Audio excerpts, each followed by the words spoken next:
राजस्थान में 31 जुलाई तक पंचायती राज चुनाव होने की कितनी संभावना है?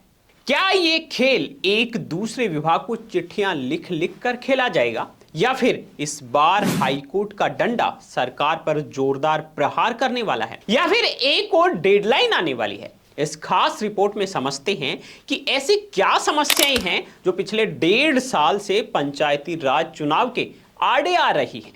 हाई कोर्ट डेडलाइन पर डेडलाइन दे रहा है।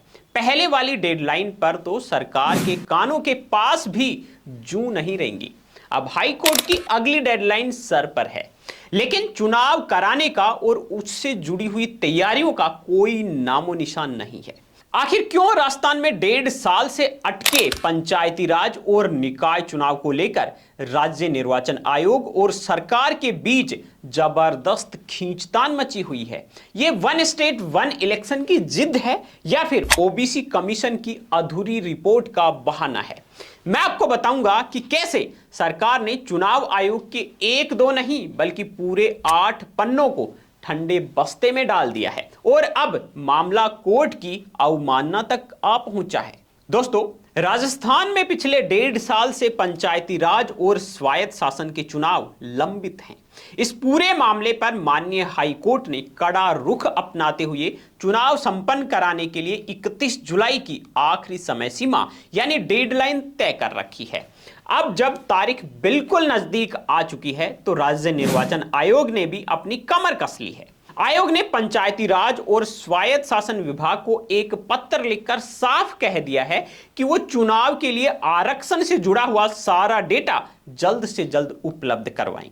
दिलचस्प बात तो यह है कि हाल ही में सरकार के 3 दिग्गज मंत्री जोगाराम पटेल, झावर सिंह खर्रा और राज्यवर्धन सिंह ने बड़े आत्मविश्वास के साथ बयान दिया था कि सरकार चुनाव के लिए पूरी तरह तैयार है और बस चुनाव आयोग के दिशा निर्देशों का इंतजार कर रही है। मंत्रियों के इसी बयान को आधार बनाकर अब चुनाव आयोग ने सरकार से तुरंत आरक्षण का डेटा मांग लिया है ताकि दूध का दूध और पानी का पानी हो सके। दरअसल इस पूरी जल्दबाजी के पीछे एक बड़ा डर छिपा हुआ है।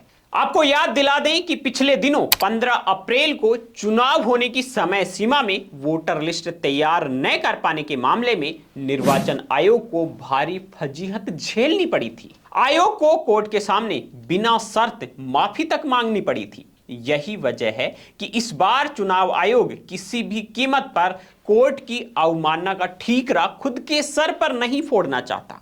हालांकि दिक्कत यह है कि हाई कोर्ट ने पहले भी 15 अप्रैल तक चुनाव करवाने के साफ निर्देश दिए थे, लेकिन पिछली बार भी राजस्थान सरकार का पंचायती राज विभाग आरक्षण से जुड़ा हुआ जरूरी डेटा आयोग को समय पर मुहैया नहीं करवा पाया था।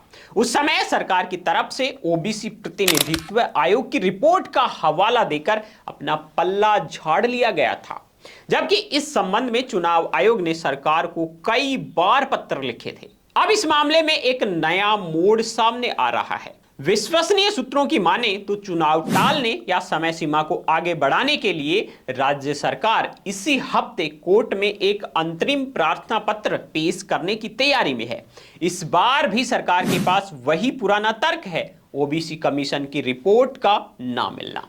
असल में राज्य सरकार ने हाल ही में ओबीसी प्रतिनिधित्व आयोग का कार्यकाल बढ़ाकर सितंबर तक कर दिया। अब सरकार इसी बढ़े हुए कार्यकाल को मजबूत आधार बनाकर कोर्ट से समय मांगने वाली है। लेकिन दोस्तों, इसके पीछे की असली कहानी कुछ और ही है। राज्य सरकार पहले ही वन स्टेट वन इलेक्शन को लेकर अपनी मंशा साफ कर चुकी है। माना जा रहा है कि इसी सरकारी नीति को लागू करने की चाहत में पंचायती राज और स्वायत्त शासन विभाग ने पिछले 3.5 महीनों में राज्य निर्वाचन आयोग द्वारा भेजे गए 8 पन्नों को पूरी तरह से नजरअंदाज कर दिया और उसका कोई जवाब तक नहीं दिया। अगर हम इन पत्रों के सिलसिलों पर नजर डालें तो पता चलता है कि लापरवाही किस कदर बरती गई है। राज्य निर्वाचन आयोग ने निकायों के परिसीमन और चुनाव करवाने की स्थिति स्पष्ट करने के लिए दिसंबर 2025 से लेकर फरवरी 2026 तक लगातार चिट्ठियां लिखी।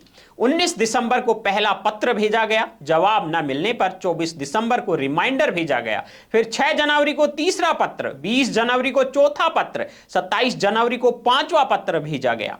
हद तो तब हो गई जब 3 जनवरी को छठे पत्र के रूप में आयोग को अंतिम चेतावनी देनी पड़ी कि अगर 3 दिन में जवाब नहीं आया तो वो शेष 196 निकायों के लिए चुनाव प्रक्रिया खुद शुरू कर देंगे। इसके बाद मार्च में जाकर स्वायत्त शासन के निदेशक द्वारा महज 113 निकायों की स्थिति स्पष्ट की गई।